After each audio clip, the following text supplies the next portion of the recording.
여러분, 모여서 제가 이야기 하나 들려드리겠습니다. 불의에 대한 이야기, 억제되지 않은 분노에 대한 이야기, 안타깝게도 배움의 터전인 학교에서 시작된 이야기입니다.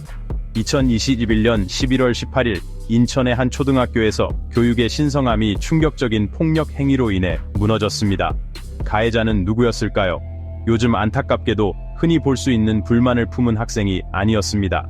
이번 가해자는 학부모였습니다. 자신의 아들이 학교에서 괴롭힘으로 훈육받은 것에 대해 교사에게 신체적, 언어적 폭력을 행사해야 한다고 결정한 아버지였습니다.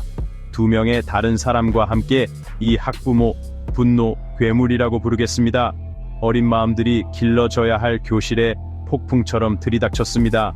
여러분, 그 아이들의 눈에 비친 공포를 상상해 보십시오. 아이들의 교육과 안전을 책임지는 선생님이 목이 졸리고 팔이 꺾이고 존엄성이 짓밟히고 있었습니다.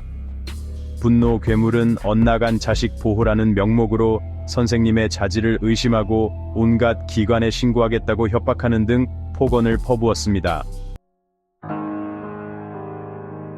몸의 상처는 아물 수 있지만 이러한 트라우마의 심리적 상처는 오래갈 수 있습니다. 영웅 선생님이라고 부르겠습니다. 헌신적인 이 교육자는 외상 후 스트레스 장애 (PTSD) 진단을 받았습니다. 공황 발작이 일상이 되었고 잠은 더 이상 누릴 수 없는 사치가 되었습니다. 불면증은 그녀를 괴롭혔고 열과 배뇨 장애는 그녀의 육체적 고통을 더했습니다. 그러나 피해는 영웅 선생님 개인의 고통을 훨씬 넘어갔습니다. 감수성이 예민한 어린 목격자들은 트라우마를 겪었습니다.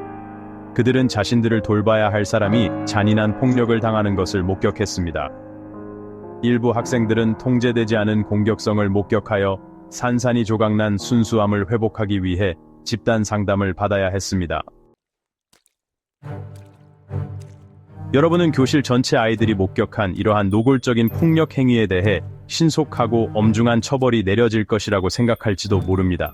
하지만 마음 단단히 먹으세요. 법정 공방은 이제 막 시작입니다. 사건 발생 후 거의 2년이 지난 2023년 11월 분노 괴물은 마침내 재판을 받았습니다.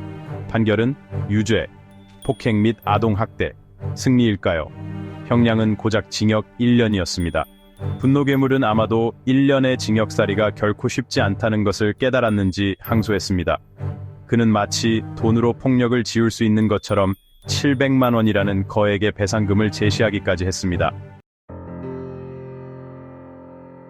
여러분, 인천에서 발생한 이 사건은 단순한 사건이 아닙니다. 이는 더 큰 병폐의 증상입니다. 우리 교육 시스템을 감염시키는 병, 교사들에게 안전하지 않다고 말하는 병, 교사들의 안녕이 부차적이라고 말하는 병입니다.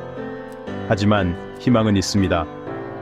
이 사건 이후 대중의 분노가 거세게 일었습니다. 영웅 선생님을 위한 정의 구현과 모든 교육자를 위한 더 나은 보호를 요구하는 청원에 1만 명이 넘는 서명이 모였습니다. 여러분, 이것은 시작입니다. 우리는 더 엄격한 법, 더 나은 지원 시스템, 그리고 교직에 대한 가치와 존중에 대한 근본적인 변화가 필요합니다. 기억하십시오. 이들은 어린 마음을 형성하고 미래를 준비하도록 맡겨진 사람들입니다. 두려움 없이, 폭력의 위협 없이 그들이 마땅히 받아야 할 존엄과 존중 속에서 교육할 수 있는 세상을 만들어 갑시다.